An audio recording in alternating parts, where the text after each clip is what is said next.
Well, this is RF, and today we have an interview with Paleo Mountain Man. Hi, Jim. You there? Yes, I'm here. Hey, like I said, it's a nice day today, isn't it? It's great out feeding the birds today. Has it been a while, or do you feed them? Have you been feeding them in the cold weather? I feed them every day. Oh, are Yeah, we? there's certain birds that stay around all winter, and a lot of the birds are coming back now. It's that time of year. Well, I'm waiting for the ducks to come back into town down by the river. They ain't been there in a long time. They're usually there all winter, aren't they? Oh, they used to be, but lately they haven't been doing that for a while. I think they ducked out during this epidemic, and I seen them about 3 weeks ago. They were down by the river, and I said, "Oh, Nancy will love this." But every time I drive down by the river with Nancy, they're never there. So I don't know Hmm. what to say. I know. I haven't seen them either. Well, Maybe it's too cold. what's on your mind today? I got predictions coming up here for 2022 and things Good like. ones or bad ones? Are they good? Well, would you? Let's try. Houses will take to the air. This is further in the future, probably. Houses will be completely autonomous with no need to be hooked up to power or water, and they would be free to fly around the earth as the owners see fit. Do you think Like an airship? do you think that's going to happen in the future? Uh, sure. Why not? Giant airships. Yeah, that's Um, very interesting. it's probably already happened in the past. Who knows? Who knows? How about this? Yeah. We'll have flying cars, firemen, mailmen, and police. The future will have everything from flying firemen to put out fires on skyscrapers, flying mailman to streamline the service, flying police to better protect, and of course, flying cars to revolutionize transportation. Have you ever done much flying? No, not too much. I haven't flown too much. It's a blast. I flew hang gliders for a lot of years, and I flew a lot of times. I flew off Mount Scottney, and I flew in Florida. I flew in Brazil. Flew in Massachusetts. Um, flew a lot. You get real close up and personal with eagles right up at Cloud Base, and sometimes they'll play with you, and sometimes they'll attack you. It depends on the season. If it's mating season, they attack you, and they'll actually come in at you with their claws and right at your face while you're flying a hang glider way up in the sky. They will attack you. Do you have any kind of like protection against them? You wear a full face helmet, Okay. and um, usually, well, all the time, every time they've done it to me, they've come in with their claws in front of them, and they tuck their wings, and they come right in straight at you, face to face, and then they veer away, right, just before they get to your face, about 8 feet away, and they dive around, and sometimes they'll crash into your wing with their claws, their talons, and sometimes they just play with you. They just fly around and touch your wings and fly under your wing and soar around with you and stuff like that. They don't like But, big birds. uh, eagles are the only birds up at the clouds. They'll chase any other birds away, and they'll even kill the birds. The only other birds you might see are ospreys up there that I've noticed. Um, Sometimes black vultures, but mostly the eagles will chase them all away. But I they didn't. can't chase the hang gliders away because they're too big. I didn't know that. In other words, they stay way up high and they don't mind the ones near the ground, but they mind birds and other things up near them. Yeah, Unbelievable. they have a territory that goes way up above the clouds. Actually, I've seen them soaring. If you can go up to cloud base, like the air under the cloud goes straight up, and then it turns into cloud at a certain temperature, which is cloud base. And eagles go up above those clouds, and I've seen them soaring. The tips of the big white puffy clouds that you see during the summer, they're way up on the tops of those clouds, soaring like they're mountains up in the sky. And it's real hard to get up to where they can get themselves. And you can do it. There's ways to get up above the clouds in a hang glider, and I've done it a couple times, but they just do it. and they face out. They'll face into the wind. They'll put their wings out, and they'll just soar there, and look out into the sky. They just stay up there, and you'd never know it unless you were up there. If you're in a plane, you probably wouldn't see them. But a hang glider, you're part of the environment, and they see you as part of the environment. And a lot of birds will come by and check you out, see what you're doing, see who you are. I used to fly cross country, which means you take off in one spot and you follow the clouds as far as you can go and land somewhere else, maybe 50 miles away, 100 miles away, things like that. How long do you stay up there? I mean, you gotta can bring stay up lunch? several hours. I've been up for probably the longest I've been up on a cross country flight is 5.5 hours. Just finding thermals and trying to go farther and farther. And sometimes you get really low. Sometimes you get almost at the trees, and you'll come to the edge of a field where the thermals will trigger at the downwind edge of the field. And you come in over the trees, and you can land if you have to. But if not, what you do is your wings will trigger the air over the field and turn it into a thermal. It'll break off right at the trees, the tree line. So you come in at the tree line, the downwind edge of the field, and your wings will break off that little bit of surface tension that's holding that whole field. The field gets warmer because it's like a pocket of air, a bubble, and you break that bubble and you ride it all the way back up to cloud base, and then you go another 10 miles or whatever, and you may get low again, and you do the same thing over and over again. You just keep getting lower and higher and lower and higher. And that's flying cross country. You fly thermals the whole way. I played up at Hang Glider Mountain. I played some music there one day, and they had the big party at the end of the year, which they had, and it was hang gliders all over the place. And I was told that after that, they would leave there and go to fly all the way to Florida with stops like in Connecticut and along the way. Did you do that? No, they don't fly. They probably drive to Florida and fly down there. There's places to fly in Florida. They get towed behind ultralights in Florida. Well, the people I talk to, they take off from here and they go south, end in Connecticut for the first day, and then another state the next day, and they go all the way to Florida. I know people that do that in their ultralights. Yeah. And they use the airplanes to tow the hang gliders. And I have a friend who used to fly his ultralight from New Hampshire to Florida every year, and then from Florida back up to New Hampshire. And he prepared himself. He got like 3 or 4 gas tanks hooked up to his ultralight, and he was all prepared. He flew the whole distance, or did he stop in between? He'd have to stop, here and there, but not very often. And you're open to the air. The ultralight, there's no cockpit. You're sitting out. It's like a lawn chair with wings, pretty much. And but he used to do it every year. He did it for a lot of years, and I don't know if he does it anymore. I'm not flying anymore, so I don't know. Oh.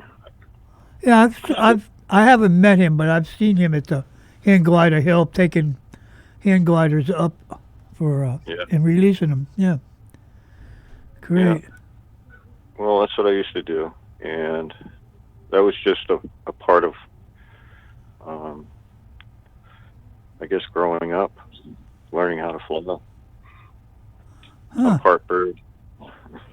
Wow. But I'm just sitting here. I'm sitting here with my crystals and my stones, and taking some photographs and trying to get some images out of them. Doing all the stuff I do in the summer. I'm waiting for the snow to go away so I can go find some more crystals and more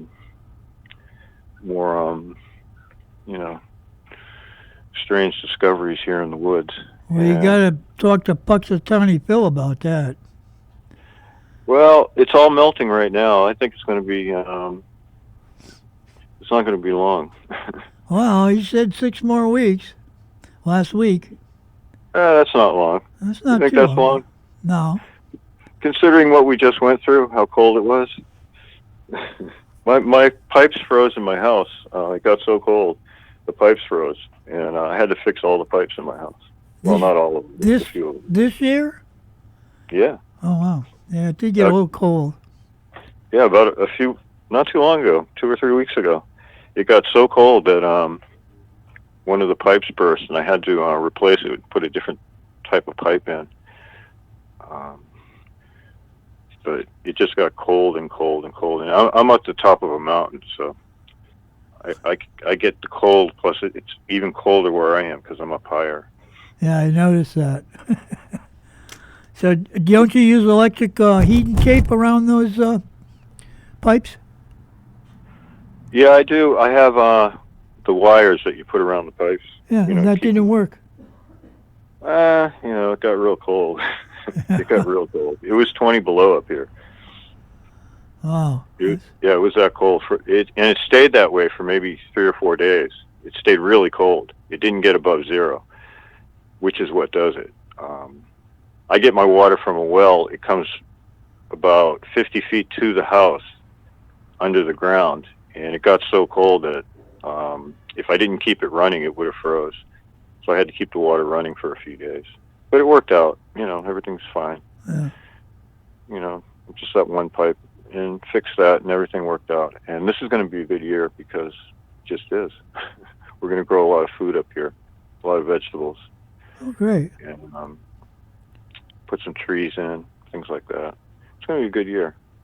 Great. And, yeah, feeling good. I've been checking out your material on YouTube, Paleo Mountain Man.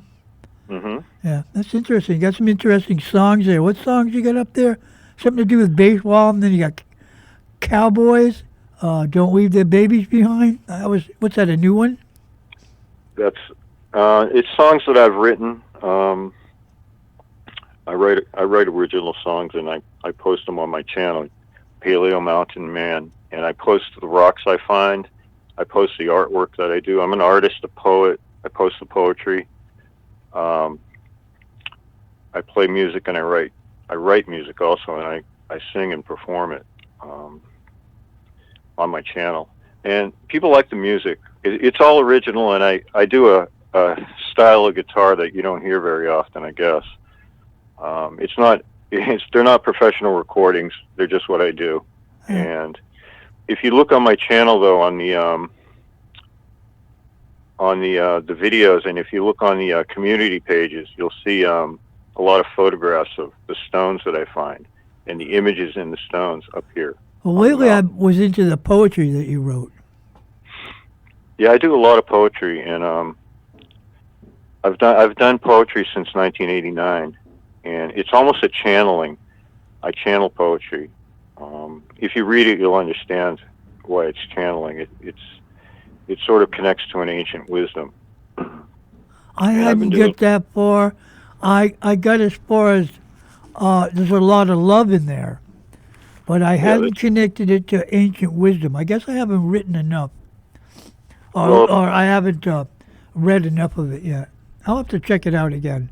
Paleo Mountain Man at YouTube.com, right? YouTube, yes. Yeah. And I couldn't find a way to comment on your page. I looked and I searched, after I left the other day from your place, I couldn't figure out how to do that. How can I do that? When you watch a video, you go to the bottom. There's a comment section at the bottom. I watched of the video, but I didn't get a comment section down there. I guess I'll have to do it again.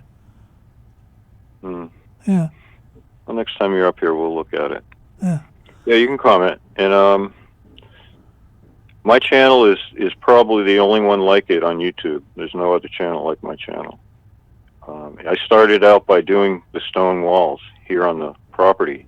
And what I found in the stone walls up here was that they weren't colonial. They were much older. They're megalithic or even older. And there's 3 of them on my property. They run north and south, and they watch the horizon, because I can see the horizon from here. We're up high, and they're astronomical instruments. They're like calendars. They're ancient calendars. And there's all kinds of stone artifacts that these people left behind. They were a Stone Age people that did this. And we'll have to get together and talk about that. We're running out of time for today. But I do have some more futuristic things here. And maybe you could talk about, we can get into that next time you call. It sounds pretty interesting in the future, and some of it sounds a little, I don't know if I want to go that way, but Well, it all comes down, Al, to healing body, soul, and mind. It all comes down to healing. And love, love is the universal wisdom. That's what it is. So universal wisdom is love. The ancient wisdom is love, which is healing power. And if you hear my personal story, it's all about healing. And I teach people how to do that for themselves, how to find that within them, that personal healing that can actually, it looks like miracles in this world, the healing that you can get in your body, in your mind, and your soul. And I use the crystals, I use the stones because that's what I have here. But it's all a way of being, a way of seeing, a way of thinking, and a way of, it's an energy, it's a real energy. And I found it up here on this mountain. This mountain's a sacred place. It's a sacred site. And there's all that energy is here. It's a really good place to find yourself, and to heal yourself. And my body was healed from terrible disease, and it's all gone. And that's my testimony, personal healing through connecting with this energy. It's like the energy of Mother Gaia, of Earth herself, comes out of the ground here. And it's a good energy. It's the energy of love, of healing. And once you get that in your life and you reflect that out of yourself, you can't go wrong. Everything happens serendipitously in your life through that energy of healing. And that's what I teach on my channel. And it's interesting on my channel because I do it through all these old ancient stones and things like that. And I write a lot of poetry on my channel. And I do a lot of music on my channel. that's Paleo Mountain Man on YouTube, right? YouTube/Paleo Mountain Man. Paleo. That's great. Hey, well, it's been great talking with you today. You too, my friend. I'm gonna sign off for today. I got to get out of the studio here for one, and Okay. I'll get in contact with you and send you a copy of this here interview before I air it next week. Okay, my friend. So you have a good day. And I'll see you when you come up. Yeah. Bye-bye. God bless.